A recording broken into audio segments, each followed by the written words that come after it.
Hey everybody, it's Thea. Thanks so much for being here and welcome back to Garden Goddess Tarot. Another surprise video. Wasn't planning on filming today. Was actually supposed to work, but work got canceled because it is a torrentially raining day. Just raining both cats and dogs today. So I got to stay home and I thought what better time than now to film a VR. So today's video is going to be a VR to Kelly at the Truth and Story, who I will say, she was one of the first people on TarotTube that I started watching right when I started getting into things.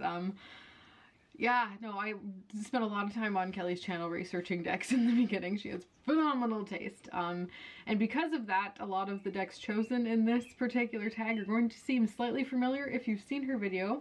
But the tag is Irreplaceable Decks. And it is a tag basically showcasing decks that are unique and special in their own individual type of way. They're kind of like one-of-a-kind decks that aren't duplicated. The way you read with them isn't duplicated at all in any other type of deck. So they're very unique among themselves. They may be their own system. They may read a certain way that's so specific that absolutely no other deck in the universe is like that. So it's going to be a fun time showcasing some of the ones that I've picked out. But first, we have a mandatory garden update for you today. It's not from today because today's gloomy and icky. Mind you, it probably would be kind of beautiful, but I would get very wet filming it. It was from a few days ago. And the alliums are out. Oh my gosh, they are incredible. The garden is starting to grow. It is alive. It is bursting forth. The trees have leafed out. It's happening. It is garden season and it just feels so nice being out there. So you can see the alliums, the big purple fireworks, the pom-poms of bright and ecstatic joy dotting themselves across the length of the entire garden. Oh, I just love it so much. There's all sorts of things. The hostas are out in their full glory. The perennials are starting to bud up. Soon it's going to be a riot of color. Purple absolutely everywhere. It's going to be delightful. But for now, it's just looking like it does. And I just love it. Love it to death. So that is the garden as it is right now. In a nice sunsetty afternoon, there's some peonies blooming. Early ones. The rest of them aren't out just yet. That one just happened to jump out early, and yeah, it's a delight. So, without any further ado, let's get into this tag of Irreplaceable Decks. Where shall I start? I'll probably start with the one that I use the most. Question mark? Yeah, I'll say I use it the most. A lot of these are probably going to seem quite familiar to you as well, just because I tend to reach for the same decks all the time, which A means they're good, and B means I want to talk about them more than other ones. The first one is going to be a Scylla Conway deck, and that is the Devas of Creation. This Oracle deck, I have not I have not been able to find anything like it. It is a collected work of visual depictions of Devic energy, earth devas, cosmic devas, elemental energies of physical expressions of the universe is what this deck is. It's got the seasons, it's got the elements, it's got the planets, it's got cosmic things, there's mountains, there's fields and meadows, there's concepts like darkness and love and ecstasy and just you know, it's balanced. It's just, I love it. I've been using this for daily draws for a few months now, and I do not see myself stopping. It's just delightful. As I've said before, I don't necessarily use this as a clarifier in readings just yet. So far, I'm still in the daily draw phase with it, and this is a deck that's gonna go with me, it's coming with me wherever I go. Wherever I go in life, this deck will be with me. So I will probably, how I use it may morph and change over time. I may start incorporating it more into actual readings, but for now I'm just in the really getting to know it phase by pulling daily draws, and I'll probably keep, you know, just studying and working with a card a day for honestly at least a year at this point. We're getting on, but I still feel like I have so much to learn from this deck and so much time to spend with it, and it's just going to be something that's going to be with me forever. I love it. It is how I like to experience using cards. So that is the Devas of Creation by Cilla Conway. I've talked about this quite a bit, but if you've never heard of it, definitely give it a look into if you're into working with energy, like energy work at all. It's fun. It's a good one. So that is the Devas of Creation by Cilla Conway. I'll put it back on its spot. It doesn't live in its box. It stays out all the time. And I got this Mondo hunk of clear quartz to live on top of it. So it's a happy camper. The next one that gets the most use is, to no one's surprise, going to be the Hellenic Oracle deck. I will get this one out of the way at the beginning.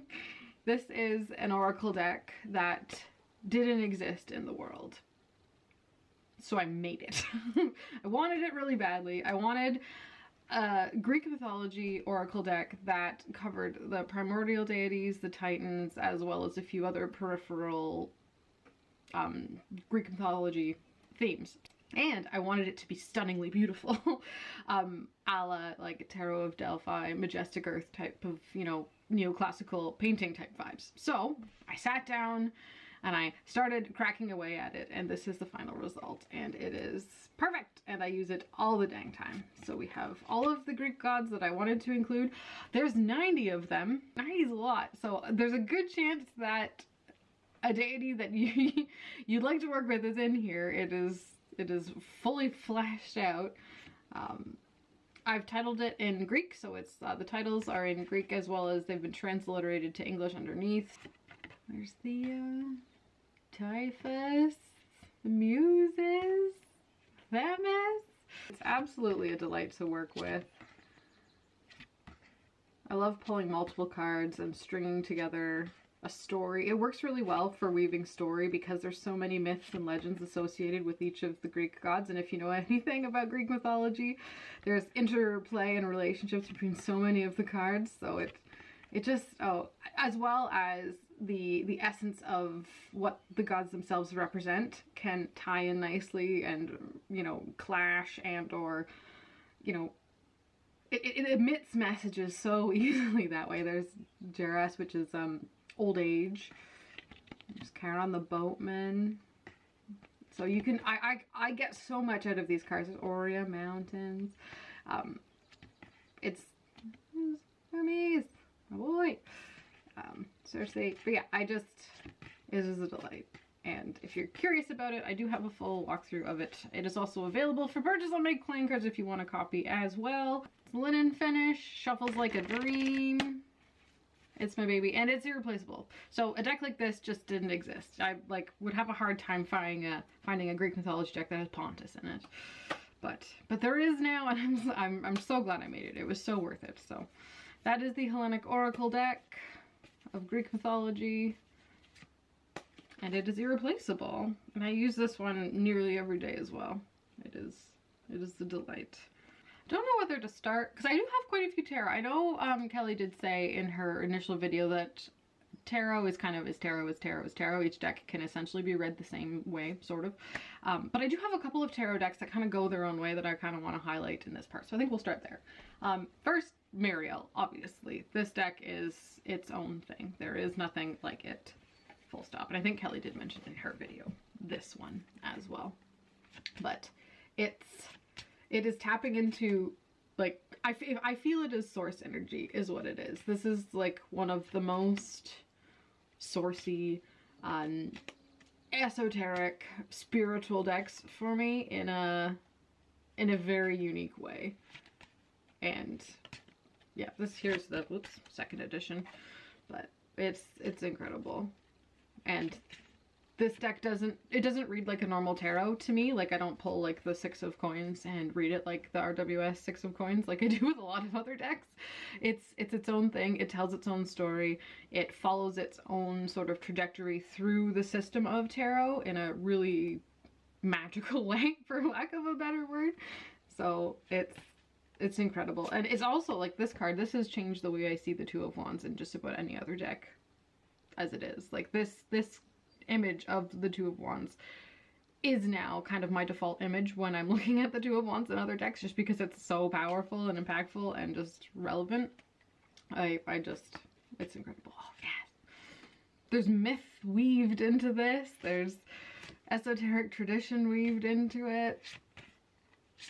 It's, oh, just looking at it, like, gives me the tinglies. I love it. So that is the Marielle by Marie White.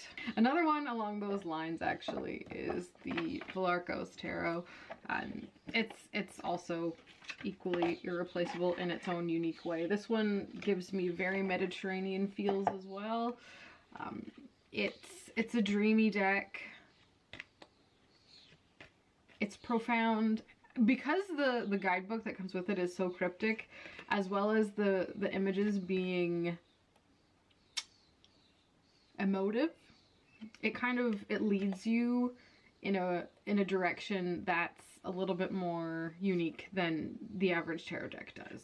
So you're not relying as heavily on your understood meanings of the tarot. This is kind of like presenting those like classical themes in a completely new way. It's just fun and unique and different and dreamy and profound, and it's a delight. So there's a couple of different art styles that kind of make their way through this deck. You'll notice I don't use reversals in this one either. I don't know why. I should probably do a video one of these days talking about why in some decks I use reversals and others I don't, and I'll let you know as soon as I figure it out.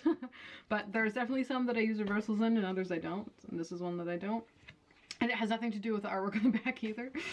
It's kind of funny that way, but yeah, it's a treasure, a treat, and a delight. And there's little esoteric tidbits hidden in the images all over, which is kind of fun. And it just, it's again very, I think the theme with a lot of these ones, save a couple. It's a very spiritual deck for me personally, so I like it for that, and tend to save it for particularly like special and sacred times per se. So that's the Villarcos Tarot, and it is by Carmen Sorrenti, so worth looking into as well. Okay, another tarot that is irreplaceable in its system and is quite unique is actually this one. This one was a big surprise to me, but it turned out to be its own beautiful and wonderful thing. This is a Surrealist Tarot by Luigi Di Giamarino, and it is so cool. Do not chuck the little white book that comes with it. It is a Lo Scarabeo deck, and there's only like 10 pages, but those 10 pages are so important. They're so good. It just, as one would expect from a Surrealist Tarot, it flips the classic tarot meanings on their head while offering the most visually delicious images to sink your eyeball teeth into. They're just so cool. And I can't read this like a normal tarot deck. There is no tarot deck that reads quite like this one. I don't like doing big spreads with this because it's really busy. I kind of max out at 3 cards with this one for now, but it's so fun. It's just like, it's like my brain was let free at the dog park to run around and interact with everything as, you know, just like go to town, be free.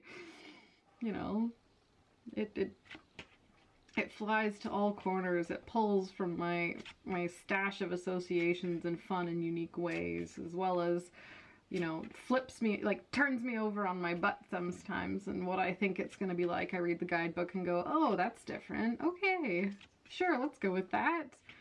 It frees me of my preconceived notions about everything, and it's just fun. Cool. Oops, the egg has left the building. But yeah. Cosmic Egg is Ace of Pentacles? Yes. I think so. There's the Moon card. That's stunning. It's just incredible. So it plays on works of classic Surrealist artists. Dali, Man Ray, Rene Magritte, Frida's in here too. There's a ton of other ones, and it's delicious, so definitely worth looking into. And for me, this is totally an irreplaceable deck. All right, I'm gonna have 3 more tarot. This isn't gonna be as short as I thought it was gonna be. I thought I was just gonna do a quick video. Who was I kidding? The next one is the Dreams of Gaia. It is totally unique among my library because it really does go its own way. It does its own thing. This deck, it's loosely based around the structure of the tarot, but it does its own thing in the court cards, it does its own thing in the minors, and it does its own thing in the majors, and there's extra cards. So some people could argue that it is not a tarot because it does not have 78 cards. It has more. It's got like 80 something. But you could also argue that it is like close enough to a tarot system that it's like subtly a tarot. So it's entirely where you land on that. I know I'm a little bit fussy about having my 78 cards, but with this I make an exception. It is the exception that proves the rule.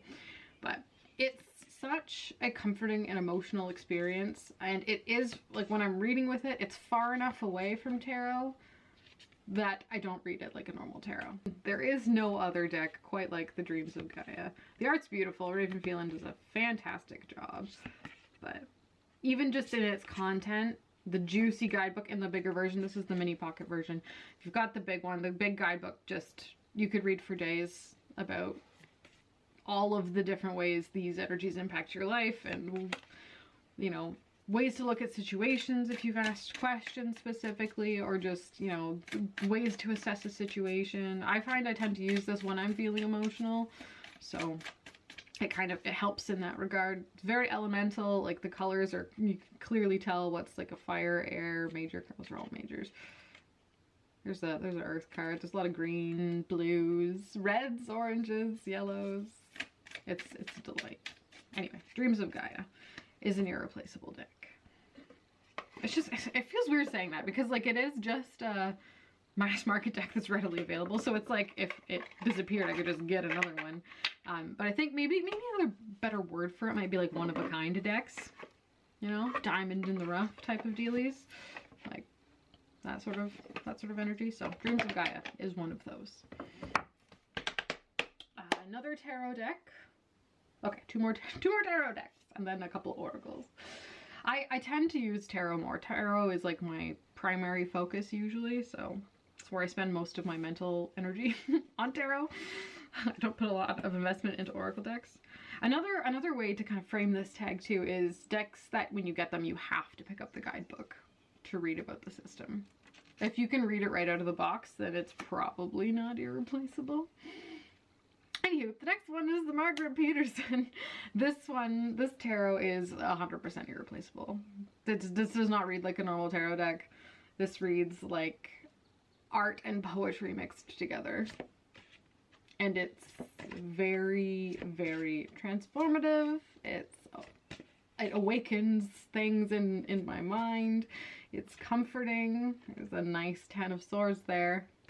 It's like the nicest 10 of swords in the world. It's beautiful. It's evocative. I love the difference in art style between the majors and the minors. That the majors are a little bit crisper, a little bit more focused, and then the minors get a bit hazier in that, you know, the mundane and day-to-day is more confusing and unclear, whereas, you know, the big ideas and big topics of the major arcana are universal energies and are straightforward and more defined, I guess, maybe. I like that. But you can see it's very intuitive, it's very interpretive, it's very abstract, but the themes are all there, and the poetry that's written in the guidebook is so moving. And again, this is another one I only like to pull a couple cards for because it's kind of a lot sometimes. Like, I'm not gonna pull a big 10 card with this. Maybe if I'm having a day, but usually I stick to about 3 cards with this one because it's a lot. But it's like the perfect amount of a lot. Like, look at this Empress. Oh my gosh, I love it. Sorry, I'm yelling. It's beautiful. This High Priestess. Look at her.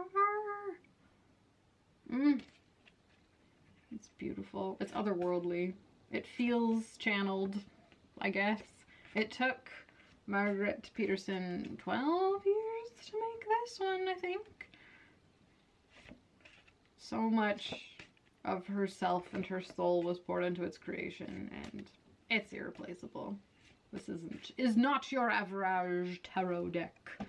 So that is Margaret Peterson. And I got a little bag for it, and I sewed some beautiful feathers on it. Oh, because the feather suit, the swords in this, let me see if I can find one. It's fine. There we go. I just love the sword suit in this deck. The feathers are just so good. This is the 3. It's just such a great way to do the air suit. I love it. So it lives forever in that lovely bag. And it's a nice maroon bag. There's a new edition of it with maroon borders that I almost bought, but I thought, no, that's dumb. I already have that copy. I bonded with it. I don't need another one. I'll just put it in this beautiful maroon bag and that'll be close enough. Anywho, it's the Margaret Peterson and it's fantastic. And irreplaceable. Into the final tarot deck, which is irreplaceable, is a new one for me. This is so new, but I've fallen so hard for this deck. And it's so silly, but I don't care. I also got this amazing bag for it to live in. Thank you, Peggy. Isn't this incredible? Isn't this like Johnny Mnemonic Techno Pagan Dreams? We love this. Anyway, it matches perfectly this beast. This is the Cosmic Tribe Tarot by Steve Postman. Steve Postman and Eric Ganther is the artist. This deck is missing 3 cards because there is a reading going on behind me at the moment, but that's okay. This deck is irreplaceable because it reads like a weird mashup of Thoth and RWS without really being full on either. It's new agey without being woo. It's so cool. You can tell, like, this is very Thothy, and you could read this, like, the 8 of Discs very easily. But there's other cards that are just not. And when you read the guidebook, it's not esoteric in the way that Thoth is. Like, it doesn't have the, like, bright, like, the decans aren't on there. The astrological associations are subtle. It's more experiential than theoretical. Like, I would say the Thoth is a very theoretical deck, right? This is more experiential. This is like if you took Thoth and then firmly planted it on the ground. Like, you put it on the ground and we're just like, you're on Earth now, like, you know, be on Earth. So it's like Thoth on Earth is what this is, maybe, even though it's the Cosmic Tribe Tarot. It's supposed to be very spacey and heady. But I do feel more grounded with this than with the traditional Thoth. I love the cheesy digital collage. It's incredible. But what makes it specifically irreplaceable, which is what we're kind of focusing on, like what's unique and different about it than any other deck, is how it reads. And again, this is what I like using the guidebook with, because the guidebook is like that voice of a friend, of a person who's been through it. I mentioned this before, but it's like a person who's seen the world and is not hardened by it. It's uplifting and empowering, inspiring, all of those fun words, as well as being real and just so cool. So I'm gonna stick to my guns on this one and say that it's irreplaceable, even though I've only had it for 3 weeks now. But I can't put it down. I've been using it every day for 3 weeks, which is a lot. Like, I usually don't stick to one deck that committedly. So I'm really enjoying using it right now. I just love it. I love its takes on the cards, and I feel like this is one where I'm not going to read it like a regular Thoth, and I'm not going to read it like RWS. I read it like it's itself. And that's the biggest tell if a deck is like one of a kind and unique among itself. If you read it differently than any other deck that you have. Because a lot of them are just RWS clones, or just you read them as if they were the RWS. The meaning is like similar enough to what you would get if you pulled the RWS version of it, that it's, you know, its atmosphere is not, its an energy isn't different enough. But with this one, I'd say it is. So this is an irreplaceable deck. And it's fantastic. So that is the Cosmic Tribe Tarot. Thank you, Sylvan, again, for finding it for me. You're the best. I love you. Okay, that's it for tarot. Let's get into a couple more oracle decks before it's too late. This is one that Kelly mentioned, and I wholeheartedly agree. This is the Illuminated Earth Oracle, and it is very one of a kind and unique. This is an Earth Energy deck. So this was one of the first oracle decks I ever bought when I was looking for the perfect oracle deck, and I probably should have stopped shortly thereafter. There was a few that stood out afterwards, but this one, it just does what I want an oracle deck to do perfectly while being earthy and full of energy. It's energetic in a, you know, physical way instead of a spiritual way. It's like physical forces of energy on the earth. And I think it's great. I don't have the Faceted Garden Oracle. I might like it one day, especially being a garden person. I don't know why I didn't jump on that one sooner. There's, it's out of print at the moment, but she's doing another print run of it, so soon it'll be available. I might look into it eventually. But I don't know if it'll replace this one. I just really like using this one. It's great for, it's a fantastic clarifier. This is probably one of my most clarifying clarifiers. I'm good with words. But yeah, it's just it's phenomenal for that reason. I want more cards. I want Illuminated Earth Volume 2. I really like it, and Kelly is right.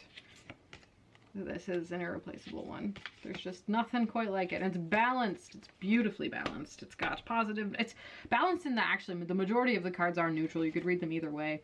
And then some of them lean a little bit more negative and some of them lean a little bit more positive. But on the whole, it's very nice. It's great. But it's not going to ruin your day either, which is good.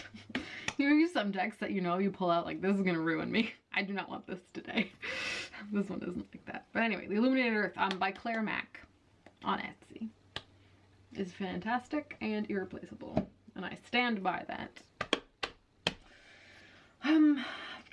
Okay, another quick one that she did mention as well is the Brian Froud Fairies Oracle, and it is also irreplaceable. I don't have Heart of the Fairy, which is fine. This is good. I'm not spending a fortune for that one. I think I'd still like this one more anyway, but it is very, very fae. And again, it's one where you have to read the guidebook to get the most out of it. Like, if you have this card means nothing unless you read the 3 pages in the guidebook about the Lady of the Harvest and the energy that she embodies and how that applies to your life and how you can use that energy to direct and guide yourself in the best possible way. So it's a delightful one for daily draws, or if you're doing personal development work and stuff like that kind of. It's not great for predictive readings. I wouldn't use this for predictive readings per se. It's a little bit more vague and emotional. It's not as like tangible and straightforward. It's a little bit more. Ooh. But I love working with fae energy, especially this time of year. That's what my outside looks like right now, but with maybe a bit more rain. But yeah. So Brian Froud Fairies Oracle by Brian and Wendy Froud is great. Why are these all upside down? No, I've just, yeah. Anyway, here we go. I do have reversals in here. Reads with reversals, but anyway. And the images are just stunningly beautiful, as everything Brian Froud does is. So, anyway, we won't linger on that one too long because Kelly talked about it in her video, but I am on board with her opinion on that one. Another Oracle deck that I think is irreplaceable is this little guy. I love this. This is like the little earthy deck of my dreams. This is the Nature's Wisdom message cards. If that's incorrect, I will correct myself in the down bar. But it's a delightful little earthy oracle. It's just wee. I love how wee it is. It's a little stock photo-y, but it's simple, it's straightforward, and that's just what I want. It's like if you're into seeing signs in nature, getting messages from them, this is what I want. And it's delightful. Yeah, charcoal. Bark. Rain. That's what it looks like outside today. And then on the back there's 3 cute little messages. So let's pick one and read it. Prepare for new growth. Rain settles the dust so that new seeds may shoot and grow. And then that's a delight. You can take that literally, or you can take it emotionally or figuratively, and you know, say you've got a lot going on in your life right now and it's a bit hectic, and then all the sky opens up and you feel like it's just a shitstorm. Keep in mind that that will settle things and give the opportunity for new things to come about afterwards. So nice. I just love where this little innocent thing makes my brain go. It's delight. So oops.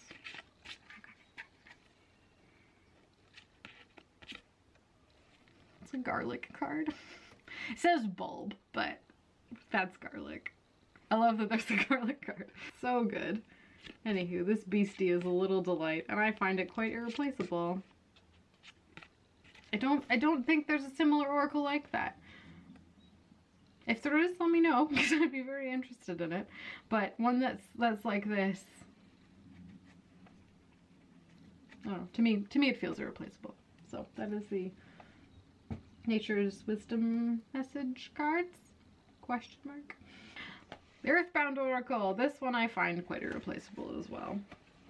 It doesn't have a particular like atmospheric setting like the Fairies Oracle, or I guess to a point the Nature's Wisdom message cards have their own atmosphere about them in a like 90s stock photo type of way, which is a thing.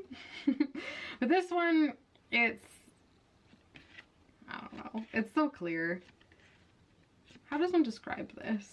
Everybody's seen it. It's like a, I wouldn't say standard, but it's just a great, really clear, straightforward, to the point oracle. It doesn't have a specific theme per se, other than it is earthy. But I don't know, I just don't have an oracle like this. I don't think it's replaceable. I'm not doing a very good job talking about this. This was in my only 10 decks. It might have been one of the weird bonus ones because I can't count. But I would say it's irreplaceable because it's not the same as the Illuminated Earth. It's way different. It has a completely different energy when you're reading it. It feels narrower, whereas the Illuminated Earth is expansive and big. You think like mountains and rocks and big sky and open ocean, and like that's the kind of feel of the Illuminated Earth, whereas the Earthbound Oracle is like focused. The energy is more specific. The energy is tighter. Even though it has, like, the elements are in here. But, oh. And I don't think that's just because of the art. I think that's just, like, the way the nature of the theme of it. Anyway, it's great. I find it irreplaceable. And that's the Earthbound Oracle. Second to last is this beastie. It says the Oracle is the Radiant Sun. And this is an astrology deck. But it's cool because it's not like most astrology decks, because it's, I don't know, it's kind of like a pseudo Decan deck, but not really. It puts the planets and the signs together and then creates a correspondence between them, and then we've got a keyword and an image. And I don't think there's another astrology deck like this. If there is, let me know. But yeah, it's just, there's a lot of cards. It's a little chunk there. It's great, but I love using this one. I use this one a lot with my Alchemical Tarot, as I've talked about in chatting with my boy.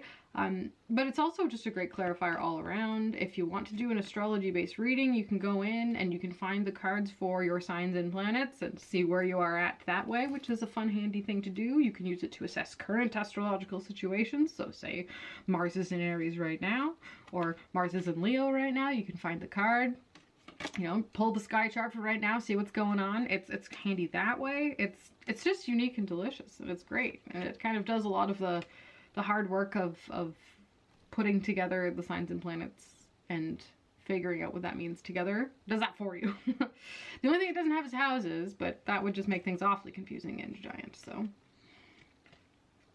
Anywho, I like it. Oh, and it doesn't do the outer planets either. It only goes to Saturn, but that's fine. I tend to only work with the, like, original older planetary bodies anyway. I don't do a lot of work with Neptune, Uranus, and Pluto. Sorry, boys. But that's fine. But yeah, this deck, I find it's irreplaceable.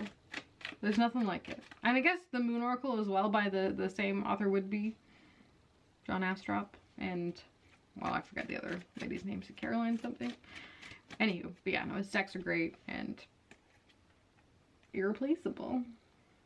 The last one I find irreplaceable is this one. This junk. This junk of a deck. This is Soul Cards 1 and 2, and it's totally irreplaceable. Because they're images on a card, and there's no way any other deck is going to be able to encapsulate the energy that these have. Her other deck, Portals of Presence, works for this as well, Deborah Kopf-Chapin, but I think these two I use way more, especially for now. So this is entirely irreplaceable. It's unique. It is nothing like tarot. It is nothing like most oracles even. It's just so intuitive and delightful that it's totally unique among decks.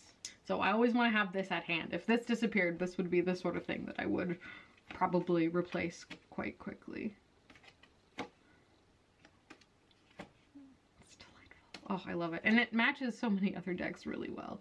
Anything vaguely interpretive or impressionist or artsy or, you know, colorful, it just goes. Goes with everything. I have a little bit of trouble shuffling this beast. Well, I have to split it into like 2 piles and do that way, but I've edged them in different colors though, so I can separate 1 and 2 out fairly easily as well. Oh, and the backs are different. Anyway, that is soul cards. Oh, they're so cute. And like, you can read that in 1,000 different ways, depending on how you're feeling in the day you get it. And that's what's so beautiful about card work. I love it. So that is my soul cards 1 and 2, and that is my final choice for my irreplaceable decks. Also, I just want to point out that my good old-fashioned original RWS is completely irreplaceable for the reason that I could never replace it because it's so old and it's been through so much with me, and I love it forever, and don't ever take it away from me. Okay, bye, thanks. I guess that's everything. If you made it to the end, you're a champion. Thank you very much. I very much appreciate it. You're the bomb. So let me know if you do this tag. I'm very curious about it. I'd like to see what you think. What your irreplaceable decks are. Your one-of-a-kind decks. Your diamond in the rough decks. Your oh my gosh, that's a bit different decks. And I have a little surprise for you lucky people who've made it to the end of the video. I have officially launched a website.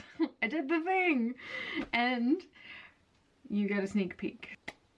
So if you're curious, you can go to GardenGoddessTarot.com and see what's going on there. I've got a few readings listed. There's a shop. It's so exciting. A little bit about me, some fun pictures, and it's just a great time. And if you're interested in booking a reading, that is the place to do it. I've got a couple of just nice little ones available for you. Just doing like a beta test right now just to see how it goes, how I feel about it, but this is a pretty big step. I'm slightly horrified, a little bit nervous, but that's okay. I'm ready. I'm happy horrified is what I am. So check it out if you want. Also, in the future, I think what I do want to do is get a few copies of the Hellenic Oracle for myself to sell specifically, so I can wrap them up all nice, package them with sweet surprises for you if you're interested in purchasing a copy. So hopefully soon that will be a thing. I'll have her available there on the website, so you don't have to fuss with shipping from Make Playing Cards and seeing how long it would take to get to you. So, well, in theory, I'm in Canada, keep that in mind, but it should shorten the wait time for it too, which is nice, hopefully. So that's a thing. So check out GardenGoddessTarot.com if you want. Shoot me a little email through there just to say hi. That would be so nice. And I look forward to chatting to you all very soon. Thank you so much for being here. I really appreciate it. And I will see all of you fine people in my next video.